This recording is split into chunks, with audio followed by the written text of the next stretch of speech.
ton sang, vers toi j'avance.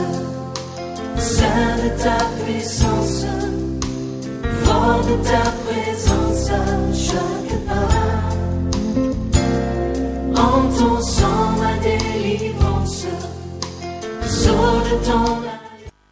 C'est une grande joie pour moi d'être avec vous ce matin. Une grande joie pour moi de partager la parole de Dieu avec vous.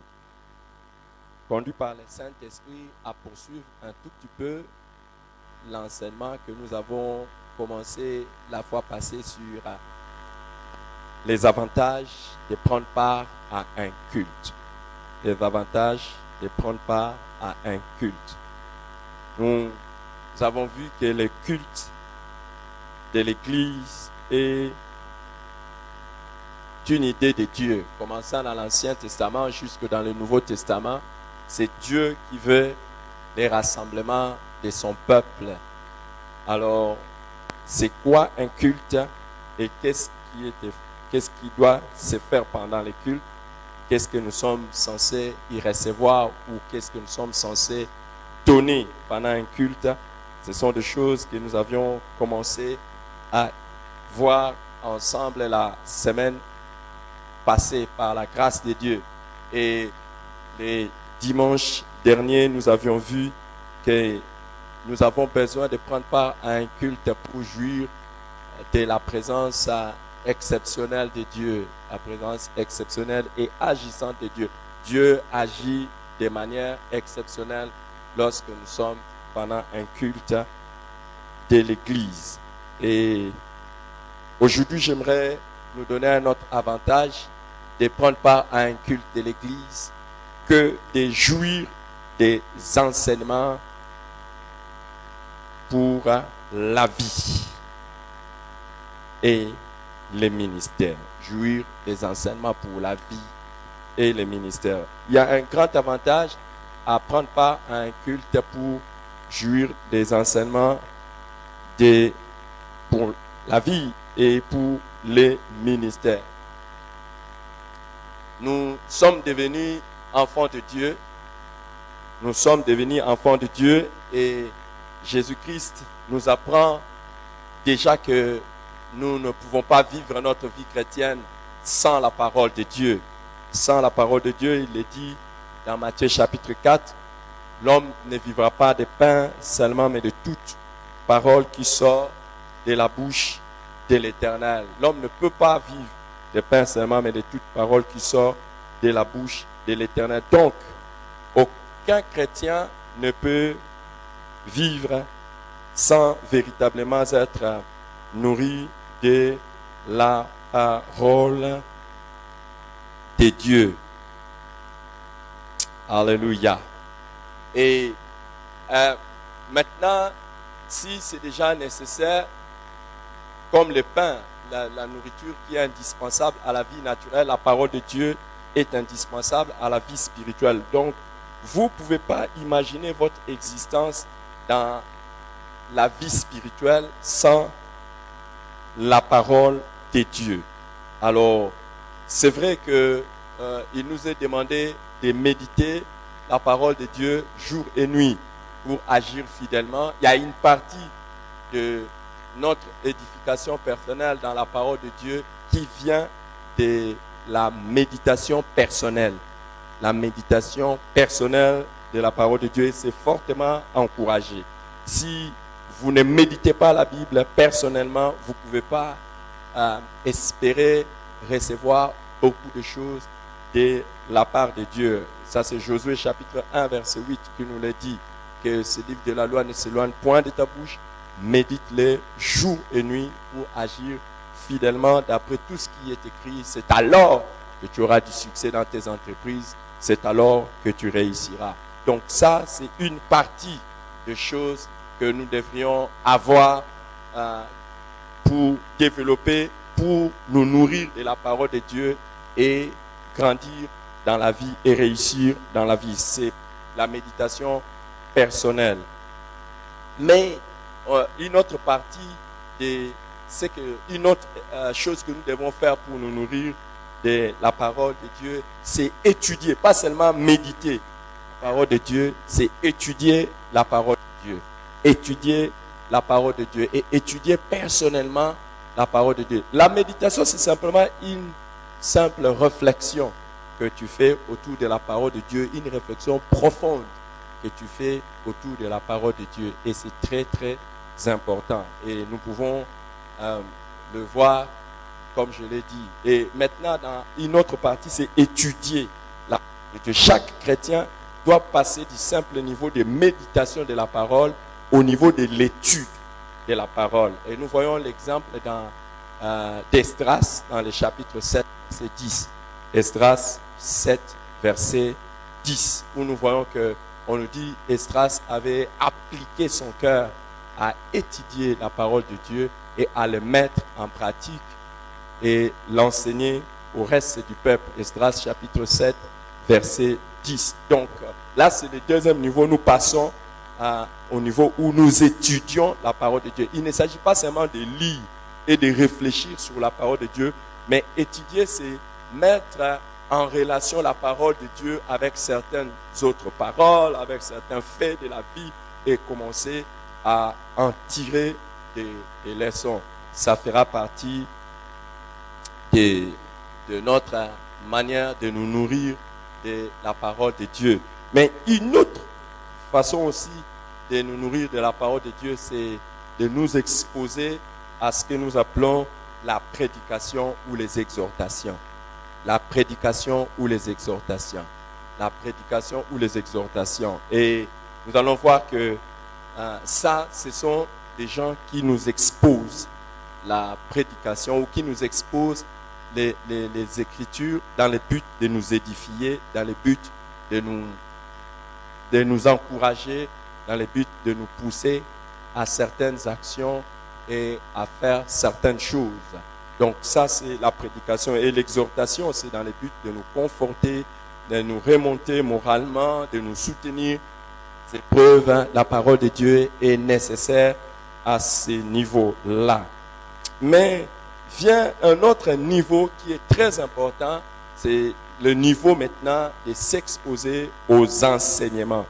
C'est le niveau de s'exposer aux enseignements. Aux enseignements. Vous pouvez méditer la Bible vous-même. Vous pouvez méditer la Bible vous-même. Vous pouvez essayer d'étudier la Bible vous-même. Mais vous n'arriverez pas toujours à apercevoir toutes les vérités de la Bible sans que vous puissiez être exposé à certains enseignements. L'expérience de l'eunuque éthiopien nous enseigne. Et l'eunuque éthiopien nous enseigne. Alors, on nous montre l'eunuque éthiopien dans Actes chapitre 8. Actes chapitre 8, où on nous parle de l'eunuque éthiopien qui était venu à Jérusalem pour adorer. Il aimait la Bible. On nous montre qu'il était en train de lire les livres d'Ésaïe. Il était en train de lire les passages d'Ésaïe.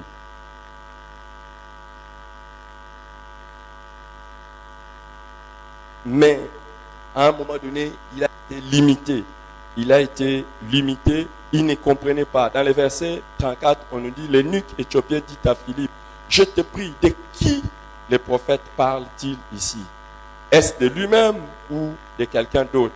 Alors Philippe, ouvrant la bouche et commençant par ces passages, lui annonça la bonne nouvelle de Jésus. Donc vous voyez, vous pouvez être en train de lire la Bible vous-même, vous ne saurez même pas de quoi on parle ou de qui on parle. Et même si vous étudiez, nous avons toujours besoin des autres. Alors, donc l'importance de prendre part à un culte, c'est que vous allez maintenant venir dans un endroit où on peut vous enseigner la parole de Dieu. Alors, la différence maintenant entre la méditation, l'enseignement, et la méditation, l'exhortation, la prédication et l'enseignement, c'est que l'enseignement, c'est l'exposé systématique des vérités ou des doctrines de la parole de Dieu. L'exposé systématique des vérités de la parole de Dieu. Et Éphésiens chapitre 4, du verset 11 au verset 12, nous montre que Dieu a donné à l'Église. Éphésiens chapitre 4, 11 à 12, nous montre que Dieu a donné à l'Église des ministères. Et parmi les ministères, il y a ce qu'on appelle les enseignants ou les docteurs. Donc, il y a des gens que Dieu a donné à l'Église pour maintenant doter l'Église, ouvrir l'Église les yeux dans plusieurs aspects. Mais aussi, parmi ces personnes-là, il y a des enseignants. Donc, il faut être à l'Église pour jouir du ministère des enseignants qui, eux, exposent de manière très systématique la parole de Dieu ou les Écritures de Dieu. Alors, c'est très important de venir à l'Église pour être enseigné. Pour être enseigné. Cette semaine, j'ai vu une vidéo qu'un frère m'a partagée d'un enfant qui est surdoué et qui a pratiquement 9 ou 10 ans. 9 ou 10 ans. Et il est surdoué, mais il est même déjà à l'université et il est en train de faire la médecine à 9, 10 ans. Qui aimerait être à l'université à 9 ans, 10 ans? C'est trop tard pour toi. Prie même ne serait-ce que pour les enfants. Même si tu aimerais être à l'université à 9 ans, c'est déjà passé. Alléluia. Mais cet enfant est surdoué, un garçon très intelligent. Mais malgré son intelligence, il a besoin d'aller et de se faire enseigner pour que finalement, ce qu'il peut avoir naturellement comme intelligence soit canalisé pour que cela soit profitable, que ce soit à lui, que ce soit aux autres. Vous pouvez avoir plusieurs connaissances, mais vous avez besoin et nous avons besoin de quelqu'un qui puisse venir nous canaliser et nous dire voici le chemin, voici comment tu dois le faire et voici la vérité et voici tout ce qui doit être fait ou qui est et qui doit être fait. Alors, la Bible nous montre que l'enseignement était une partie très, très importante des cultes. L'enseignement était une partie très importante des cultes et quelque chose que les chrétiens aimaient. Quelque chose que les chrétiens aimaient. Et nous allons voir que c'est très utile et c'est pour cela que l'église du Nouveau Testament était une église mature, une église qui réussissait parce que l'enseignement était quelque chose de fondamental et les chrétiens aimaient l'enseignement de la parole. Alors, il y a beaucoup de gens aujourd'hui, malheureusement, qui se plaisent à s'arrêter uniquement dans des méditations ou des prédications ou encore, ils évoluent, ils aiment beaucoup les prophéties, mais ils n'aiment pas l'enseignement. Ils n'aiment pas l'enseignement. Et c'est quelque chose, quand il n'y en a pas dans l'église et quand il n'y en a pas dans la vie de quelqu'un, cette personne ne pourra jamais être comme Dieu voudrait qu'il soit. Vous ne pouvez pas être ce que Dieu attend de vous. Nous ne pouvons pas être ce que Dieu attend de nous sans nous exposer aux enseignements qui sont donnés à l'église. Alors, pour vous montrer que l'enseignement faisait partie intégrante de la vie de l'église et de surcroît de culte, je vais lire avec vous certains passages des Écritures. Actes des Apôtres, chapitre 2. Actes des Apôtres, chapitre 2, le verset 42. Prenez votre Bible, s'il vous plaît. Ne serait-ce que pour une fois, lisez la Bible. Parce que je sais que cette semaine ici, vous n'allez pas lire autant de versets. Il y en a qui se nourrissent comme des bébés avec un petit morceau de pain. Donc, c'est-à-dire, ils méditent juste un seul verset chaque jour. Alors maintenant, ouvre ta Bible et prends ça maintenant. Au moins, dis à ton voisin, c'est l'occasion aujourd'hui, tu vas lire 10 versets. Il y a des gens qui ne lisent pas 10 versets par jour. Actes chapitre 2, verset 42. Ils persévéraient dans l'enseignement des apôtres, dans la communion fraternelle, dans la fraction du pain et dans les prières. Ils persévéraient dans l'enseignement des apôtres. Vous voyez, les chrétiens de la première église avaient mis l'enseignement comme premier pilier de l'église, comme premier pilier de leur vie. Ils persévéraient dans ça. Demande un peu à ton voisin s'il persévère dans l'enseignement des apôtres. Demande-lui. Je suis sûr qu'il ne va pas. Demande-lui les derniers enseignements qu'il a suivis, c'est lesquels? Nous allons nous lever pendant quelques instants. Levons-nous s'il vous plaît pendant quelques instants. Et tu vas partager à ton voisin les résumés du dernier enseignement que tu as suivi. Partage un peu à ton voisin les derniers enseignements que tu as suivis. Si vous êtes venus ensemble, choisis même quelqu'un d'autre, non? Quel est le dernier enseignement que tu as suivi? Et quel est l'effet que ça fait dans ta vie? Alléluia. C'est lequel? Un exposé systématique.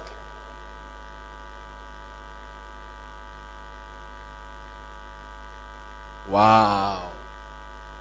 Quel est le dernier enseignement que tu as suivi? Waouh!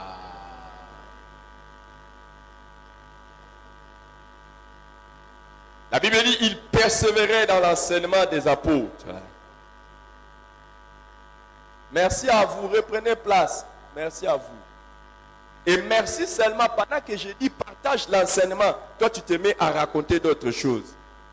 C'est pas grave. C'est pas grave. Dieu te verra. Dieu t'a vu. Dieu t'a vu. Voyez, il persévérait. Beaucoup de gens, déjà quand ils viennent au culte, ils viennent avec l'idée, je pars prier. Ils viennent pour prier. Et ils ne viennent même pas pour être enseignés. Mais la première des choses qui caractérisait les chrétiens, c'est l'enseignement. Et j'ai toujours dit, si vous voulez voir un comédien, dites comédien. Et une comédienne, dites comédienne. Dites aventurier. Et aventurière. Voyez un garçon qui va à l'école sans stylo et sans bloc-notes. C'est un comédien. Il dit, je n'ai pas étudié. Et puis il n'a pas un stylo, il n'a pas là où écrire. C'est un comédien. C'est la même chose. Quelqu'un qui dit, je pars à l'église pour être enseigné. Il n'a pas les stylos, il n'a pas les bloc-notes. C'est un comédien. Ou bien qu'il dise la vérité, je suis venu prier. Je ne suis pas venu pour être enseigné. C'est ce qu'il faut dire. Il y a quelque temps ici, j'ai montré à certains jeunes un cahier où j'écrivais mes enseignements en 1992, comme on dit 1992, là où j'écrivais les enseignements. Et j'ai des enseignements comme ça là, de 1991, 1991, mon carnet de bloc-notes. Et je comprends pourquoi j'ai grandi un tout petit peu, je continuerai à grandir. Et les amis, je vais vous dire la vérité. Ne pensez pas que je me limite à vous enseigner. Je me fais moi-même littéralement enseigner. J'ai des gens qui m'enseignent. Parmi les gens qui m'enseignent, vous le savez, Bishop Dag Heward Mills, c'est quelqu'un que je suis en permanence. Je suis ses enseignements. Je suis.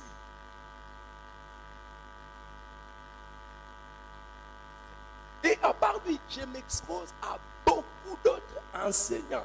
C'est lui mon enseignant. Il m'enseigne. Je suis beaucoup.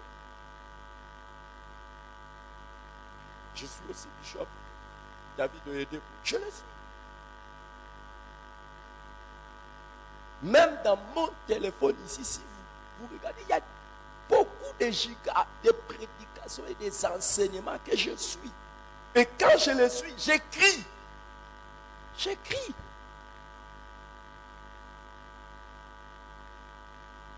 J'écris. Déjà, je trouve ça suspect. Tu viens à l'église sans Bible. Et de deux, tu viens, tu n'as même pas là où écrire. Ok, d'accord. Maintenant là, toi tu écris dans ton téléphone. Mais quand tu écris dans ton téléphone, est-ce que tu as même appris comment sauvegarder ça?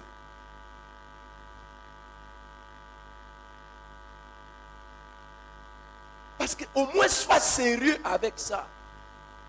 Et nous allons les voir. Mais mes amis, il y a beaucoup de choses que nous ne, pas seulement nous ne connaîtrons pas, mais nous ne vivrons pas parce que nous ne sommes pas enseignés. Cette semaine, j'ai suivi un enseignement qui m'a brûlé le cœur sur comment, quels sont les secrets de la croissance de l'Église. J'ai suivi un enseignement sur ça. Ça m'a brûlé le cœur. J'ai suivi des... J'arrive à la fin, je dis non, je dois reprendre. Et il y a des enseignements où que je suis plusieurs fois.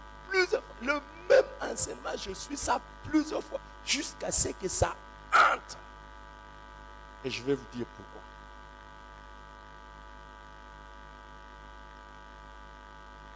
Et c'est ça qui fait la différence entre les chrétiens qui veulent aller loin et les chrétiens qui ne veulent pas aller loin. Les chrétiens qui veulent aller loin, ce sont les chrétiens qui sont sérieux quand il s'agit de l'enseignement de la parole de Dieu. Je savais que les amens allaient être très peu. Parce que les chrétiens sont sérieux quand on dit recevez. Amen. Alléluia. Et vous allez recevoir au nom de Jésus-Christ. Je savais que ça va augmenter un peu.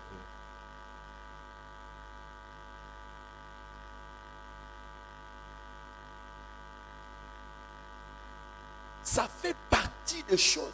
Nous, quand nous étions convertis, on était en train de voir les vrais chrétiens et les chrétiens qui ont de l'avenir dans le royaume de Dieu. Les chrétiens qui auront un grand impact, ce sont des chrétiens qui se laissent enseigner, et qui appliquent ce qu'ils reçoivent comme enseignement. Nous étions en train de dire les meilleurs chrétiens, on les voit les jours de l'étude biblique. Mais il y en a quand ils entendent c'est l'étude biblique, ils disent ah, mais il y a des choses que je ne comprends même pas. Quand tu dis il y a des choses que tu ne comprends pas, je comprends aussi que quand tu vas à l'école, tu ne comprends rien.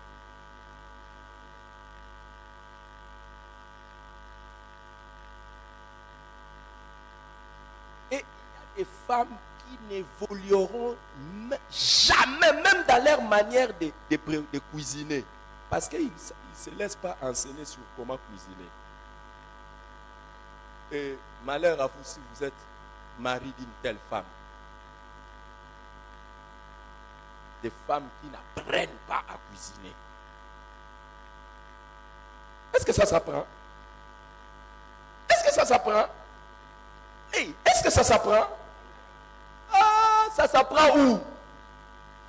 Ça s'apprend! J'ai toujours béni le Seigneur pour ma femme parce qu'elle savait qu'elle va épouser quelqu'un qui mange des pronoms à dessous. Elle vient d'une tribu où on ne mange pas ces choses. Elle est allée et elle a appris comment on prépare les feuilles de manioc mélangées avec les haricots et tout ça. Je vous assure, hier, elle n'est pas là, mais hier, elle m'a laissé la provision. Hier, j'ai mangé ça. Et pendant que j'ai mangé, j'étais en communication avec elle pour lui dire, chérie, je mange bien, merci. C'est bien. Elle a appris ça. Et elle est utile parce qu'elle a appris. Elle peut même me gagner et me garder parce qu'elle a appris. Toi, il y a beaucoup de domaines dans lesquels tu vas être inutile parce que tu n'apprends pas.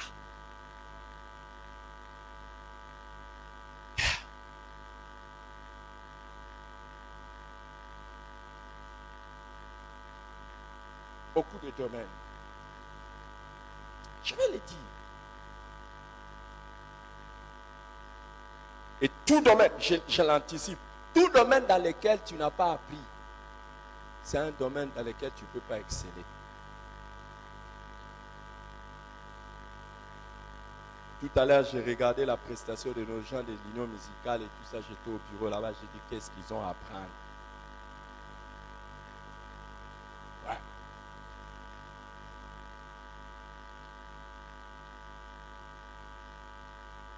Qu'est-ce qu'ils ont à apprendre? Ils persévéraient dans l'enseignement des apôtres. Si tu n'es pas quelqu'un qui aimes les enseignements, tu n'es pas qualifié pour le niveau supérieur. Tu n'es pas qualifié pour le niveau supérieur. Il y en a d'autres, comme c'est l'enseignement aujourd'hui là. Si c'était aujourd'hui, les cultes étaient chauds. Les cultes étaient chauds pourquoi? Parce qu'on déclarait les prophéties. Mais les cultes n'étaient pas chauds parce qu'on enseignait. Ça, ce sont les chrétiens à déplorer. Dans Actes chapitre 4, verset 18, quand on interpelle les apôtres, on dit, les ayant appelés, ils leur défendirent absolument de parler et d'enseigner au nom de Jésus. Vous voyez, il y a une différence de parler au nom de Jésus et d'enseigner au nom de Jésus. Actes des apôtres, chapitre 5, verset 42, on nous dit, et chaque jour, dans les temples et dans les maisons, ils ne cessaient d'enseigner et d'annoncer la bonne nouvelle de Jésus. Il y a une différence entre annoncer la bonne nouvelle de Jésus et enseigner. Mais chaque jour, et nous les serviteurs de Dieu, notre devoir est de ne pas seulement prêcher chaque jour, mais de faire quoi? Enseigner. Alléluia. Vous enseignez. Les ministres de Dieu sont là pour enseigner. Actes chapitre 20, le verset 20. Paul dit, vous savez que je n'ai rien caché de ce qui vous était utile et que je n'ai pas craint de vous prêcher et de vous enseigner publiquement et dans les maisons. Il y a une différence entre prédication et enseignement. Tu dois prendre part à la prédication, mais tu dois prendre part aussi à quoi? Cette semaine, tous les ouvriers vont reprendre les affermissements. Je savais. J'ai dit tous les ouvriers cette semaine, je me suis réveillé, tout le monde va reprendre les affermissements.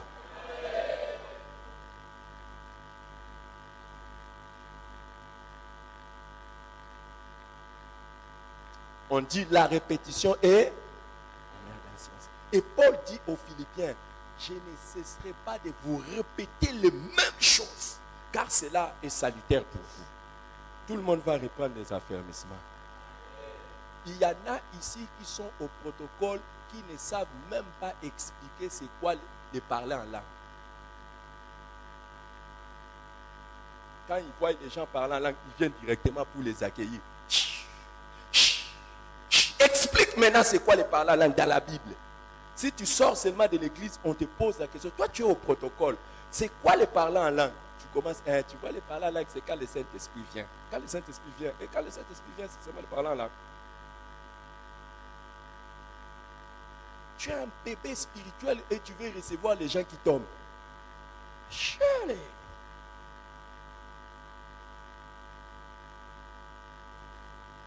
Moi, je suis du social. Je pars visiter. Moi, mon cœur, c'est pour les gens qui souffrent.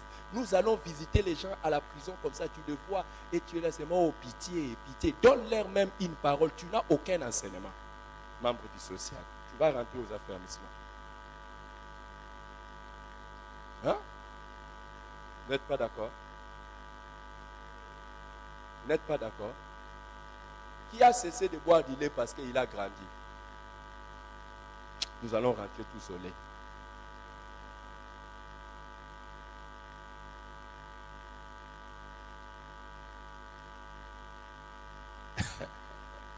Alléluia. Alléluia. Alléluia.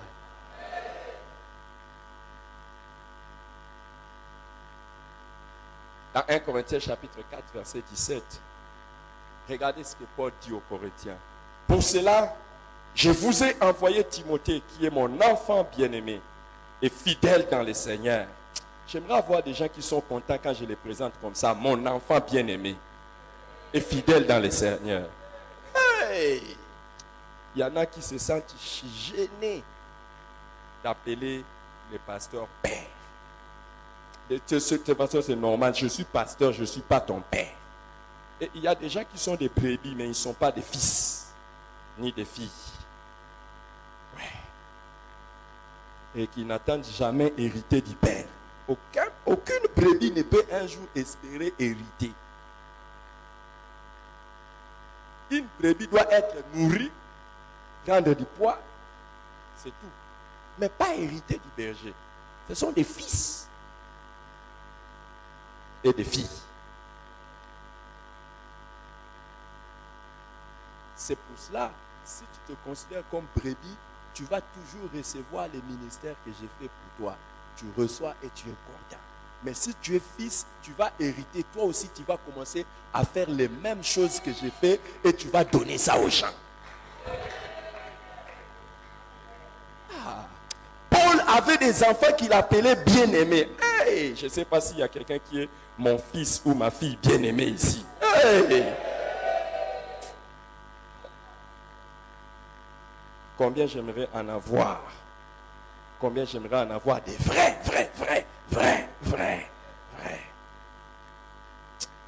Alléluia. C'est quand si j'étais en train d'étudier des choses, je dis Seigneur, aide-nous à avoir de bons enfants. Alors j'étais en train de parcourir la Bible, je regarde Adam et Ève qui avaient des enfants formidables. Vous savez, parmi les bons enfants et les mauvais enfants, il ne faut pas seulement regarder leur attitude vis-à-vis de vous. Il faut regarder leur attitude vis-à-vis de leurs frères et sœurs. Caïn était un bon enfant ou un mauvais? Caïn, il était un bon enfant ou un mauvais? Il était un bon enfant ou un mauvais? Oh, vous dites quoi? Caïn était un bon enfant ou un mauvais? Mauvais ou bien bon? Pourquoi vous hésitez? Qu'est-ce que Caïn a fait à Adam et Ève? Rien. Toi qui tues mon fils, tu n'es pas mauvais. Il y a des gens ici, vous savez, ce ne sont pas des bons enfants parce que c'est eux qui tuent mes autres enfants ici. Dès qu'ils voient un autre enfant faire quelque chose de bien, ils disent, je dois l'écraser. Moi, ça doit être seulement moi autour du pasteur. Pourquoi seulement lui?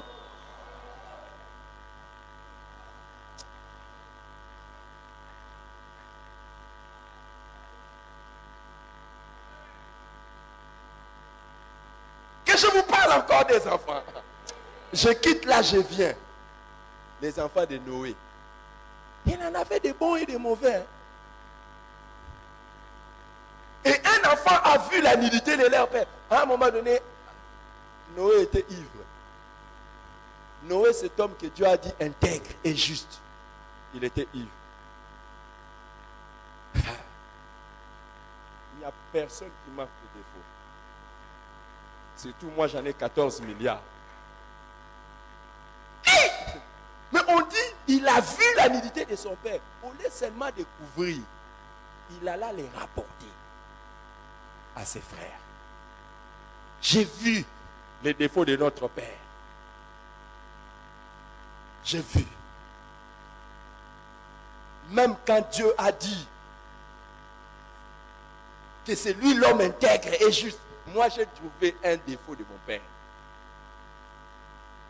Je vous ai déjà dit, moi j'ai un père spirituel que vous connaissez. Mais je ne vois même pas ses défauts. Et j'ai fait un effort. Parmi mes luttes, c'est de ne pas voir ses défauts. Un enfant qui scrute la vie de ses parents et qui détecte les défauts de papa. Papa, il est comme ça. Papa, c'est un mauvais enfant. Vous n'êtes plus avec moi. Et un enfant qui non seulement scrute pour voir les défauts, il va chercher à voir même, à parler même de ça aux autres. Et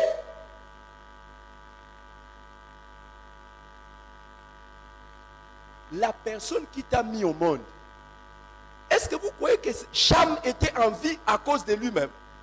Cham allait se noyer avec les autres dans le déluge. C'est à cause de Noé qu'il est entré dans l'arche. Ni t'étais tes parents, tu n'allais jamais être ce que tu es. Et un jour, tu commences à chercher à voir leurs défauts. Vous voulez que je vous lis un peu? Que je vous lis un peu? Après, c'est un enseignement bien. Après Adam, on vient Noé. Il y a encore les enfants de qui? Hein? Les enfants de Lot.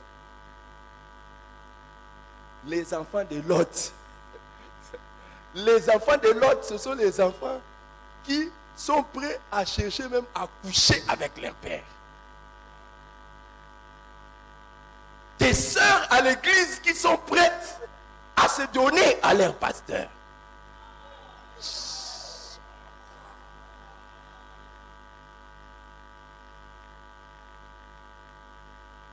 Vous voulez que je vous lis un peu? Les enfants de Jacob. Les enfants qui envient la femme de leur père.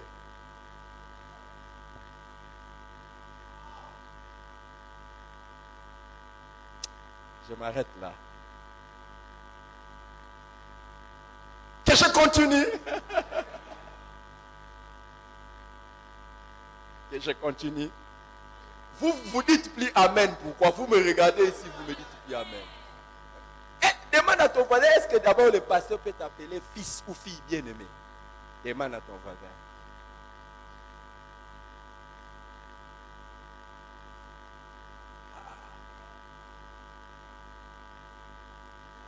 Non, je me retire. Alléluia. Pourquoi j'ai ouvert cette parenthèse? Vous êtes devenu trop calme.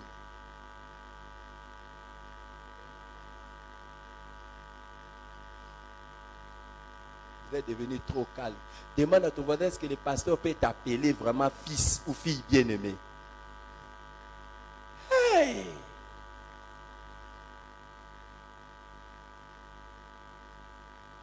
Les fils. J'ai un enseignement, moi, à la suite de mon père, Bishop Dag et Walmi, je vais aussi faire un enseignement sur les fils et les filles dangereux. Et je vais parcourir la Bible comme ça. Hey! Qui sont dangereux. Vous pouvez arriver jusqu'à Absalom. Hein? Absalom qui veut prendre la place de son père, il fait un coup d'état. Contre son propre père, il fait un coup d'état. Coup d'état.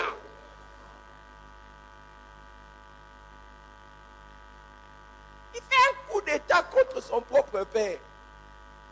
C'est quelqu'un qui attend toujours l'occasion quand le père sera un peu faible. Il organise les gens contre lui.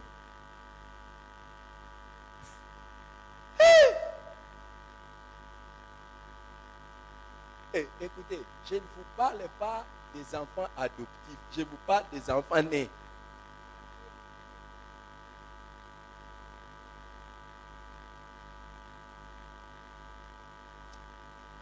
Ma prière, que toi tu sois fils et fille bien-aimés. Et s'il y avait quelque chose en toi qui avait fait que tu ne sois pas fils ou fille bien-aimée, je prie que le Seigneur t'en délivre pour que tu sois fils ou fille bien-aimée. Alléluia. Tu le seras au nom de Jésus. Tu le seras au nom de Jésus-Christ. Un fils et une fille bien-aimés. Alors je vais vous montrer les cœurs des pères.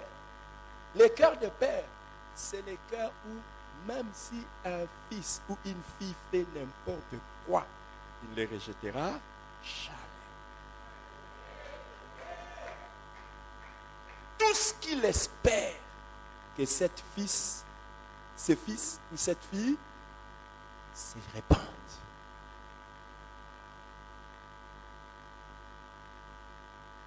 Et tout celui qui va tuer un fils dangereux tombe sous la malédiction. Ne tuez pas Absalom. Même si le fils ou la fille en question a voulu me faire des problèmes, ce n'est pas ton devoir d'aller le tuer. C'est mon fils, c'est ma fille.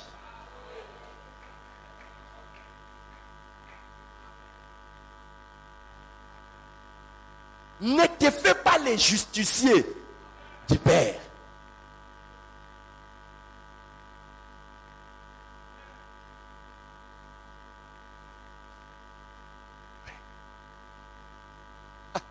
Je ne comprends pas, vous êtes calme. Hein? Asseyez-vous, on va continuer l'enseignement. Asseyez-vous. Asseyez-vous. Asseyez-vous. Alléluia. Alléluia. Vous avez aimé cette parenthèse que j'ai faite? Est-ce que vous avez aimé la parenthèse que j'ai faite? Il y a un proverbe chez nous qui dit, on ne jette pas l'eau sale avec les bébés. Même si l'enfant a fait la saleté dans l'eau, on enlève l'enfant, on jette l'eau sale. Il ne faut jamais prendre les enfants. Ah non, lui il a fait les poupous. Dans l'église, on doit les jeter.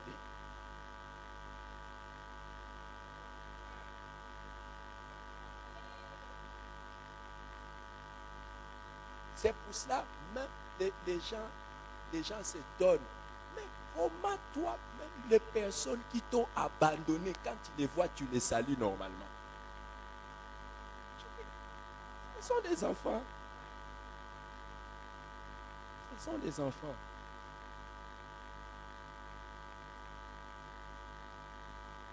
C'est eux qui m'ont abandonné. Moi, je ne les ai pas abandonnés.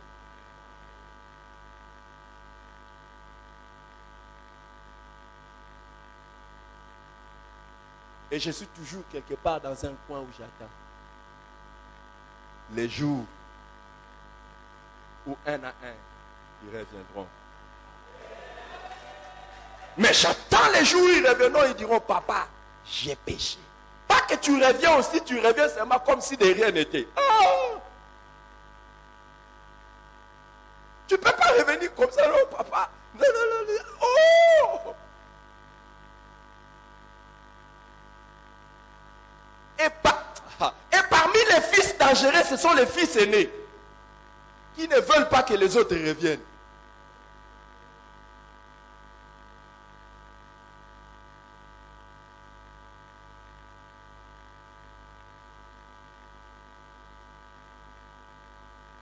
Quand les autres, oh mais ils vont venir, ils vont partager ce qui t'a dit ils vont partager ce qu'il y a à toi.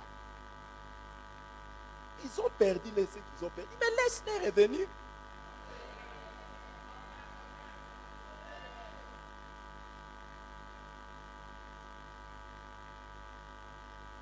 C'est pour ça que je vais vous apprendre l'un des grands dangers d'être un fils dangereux. Et là où Satan exploite les fils dangereux, ils savent qu'il les inspire, il les incite à dire des mauvaises choses sur leur père, sachant qu'un vrai père ne dira jamais des mauvaises choses sur son fils.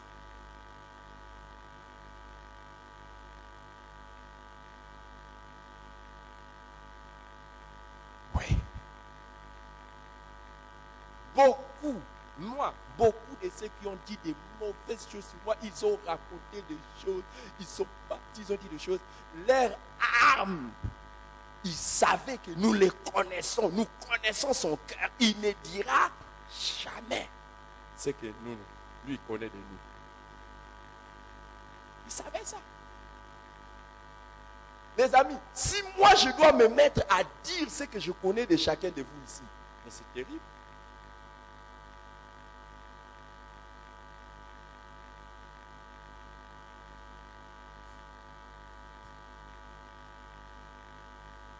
Le dimanche passé, j'étais en train de partager avec certaines personnes. Je dis, pourquoi il faut toujours respecter un père? C'est pour l'histoire. Il connaît ton histoire.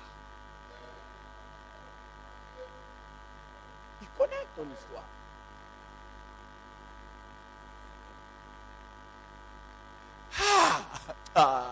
Écoute, mets-toi debout, toi. Mets-toi debout. Viens ici.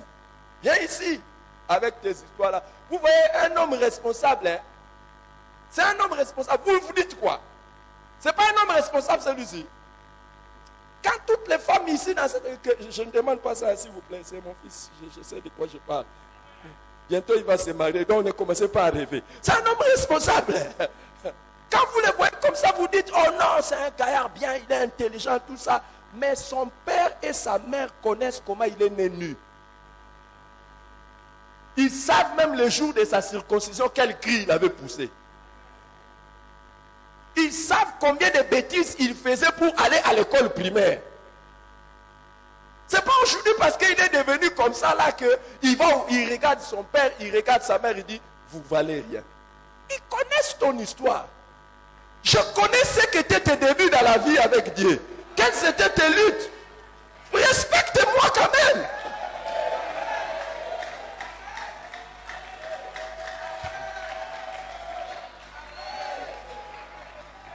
Je connais ton histoire. Tu n'as pas toujours été ce que tu es aujourd'hui. Tu n'as pas toujours été ce que tu es aujourd'hui.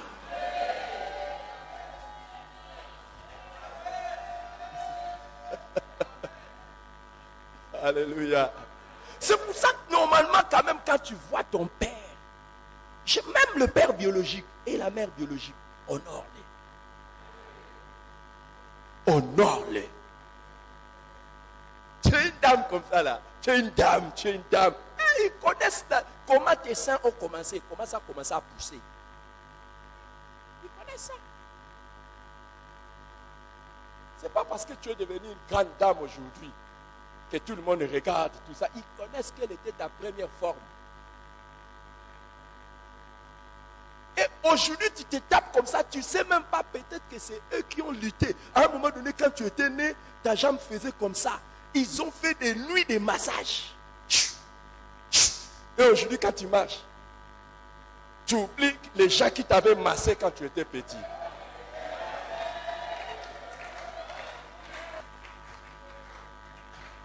C'est pas vrai. Écoute, il y a une mère, si elle ne te réveillait pas pour aller à l'école, tu n'allais pas avoir le diplôme que tu as.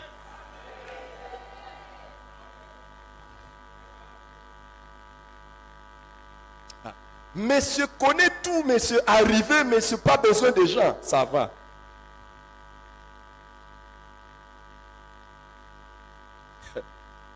Cette semaine, il y a quelqu'un qui vient, il me parle d'un pasteur. Je vais vous donner son nom. Il me dit, pasteur tel. Il dit, oui. Ah, il dit, je m'assois comme ça, je dis, je le connais. Il dit, oh, tu le connais? Je dis, oui, je le connais. Oh, comment tu le connais? Je lui ai dit, tu vois ces pasteurs-là, la première personne qui lui a dit, lève-toi, prie, pendant un culte, c'est moi. Et je me rappelle le jour où je lui ai dit, lève-toi et prie. Il tremblotait. Et il a fait une prière décousue. Il a terminé. Je lui ai dit, fais ceci, fais cela, fais ceci, fais cela. C'est moi qui lui ai dit, allez maintenant, tu vas exhorter. Allez, ouvre la Bible. Tu exhortes comme ça. Pam, pam, pam, pam, pam, pam. Il a commencé à exhorter.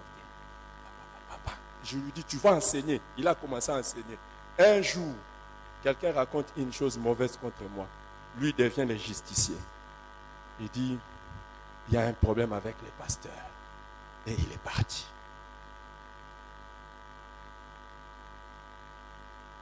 Ouais. Ouais. Et ces gens-là sont courageux. Hein? Vous pouvez vous raconter aussi comme ça, ils te regardent en face. Mais parce qu'ils connaissent la faiblesse d'un vrai père. Parce que si j'étais un mauvais père, je peux le regarder en face, je lui dis, toi, je t'ai tout appris. Tu n'as pas le droit de me regarder en face. Mais vous savez, quand je les rencontre, comment je les salue? Ah, bonjour, homme de Dieu. Bonjour, pasteur. Bonjour, révérend. Bonjour, collègue. Oui. Oui. Oui.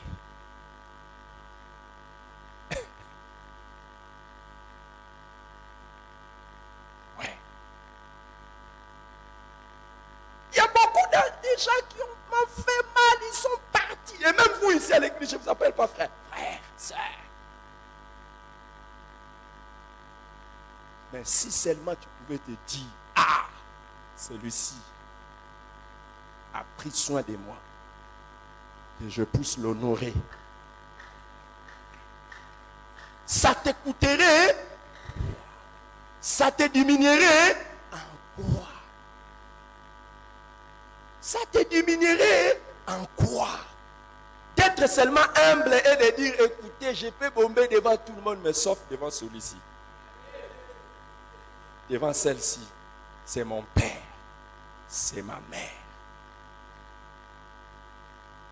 C'est mon père, c'est ma mère.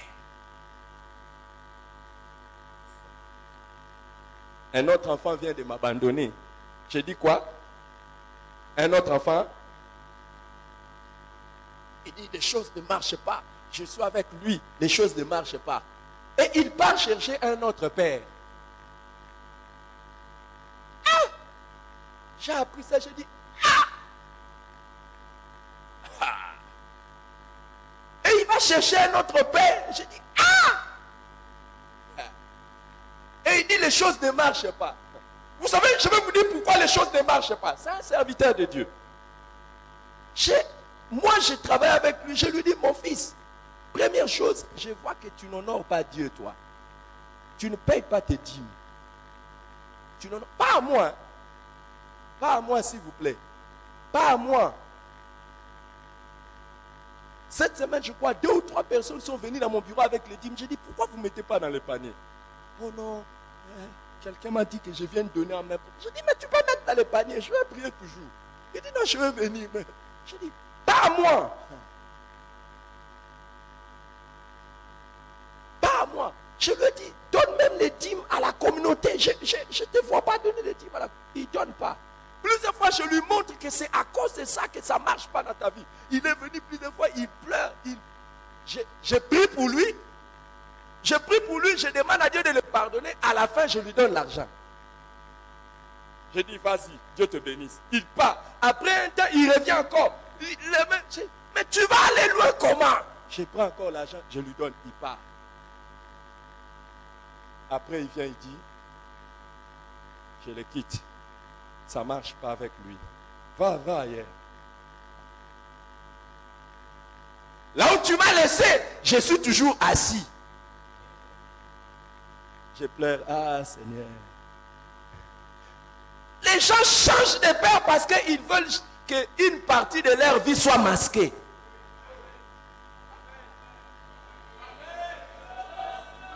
Ils veulent qu'une partie de leur vie soit complètement mise à nu.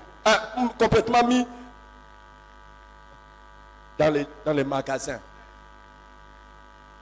C'est pour ça, même si vous étiez converti ailleurs, ou quand vous venez ici, si vous êtes un bon enfant, ce que vous allez faire, c'est que vous allez chercher à ce que votre vie soit connue de votre pasteur.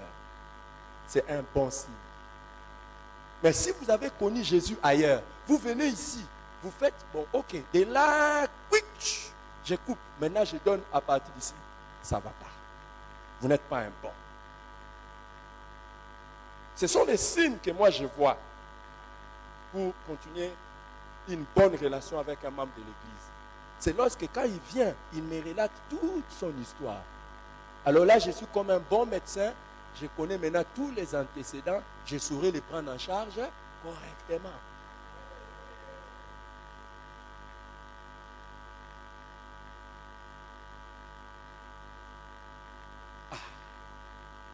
Ça avait changé. Je continuerai ce message au deuxième culte. Nous voulons recevoir ceux qui sont venus pour la première fois. Par ton sang, vers toi j'avance, saint de ta puissance, fort de ta présence à chaque pas. En ton sang, ma délivrance, sceau de ton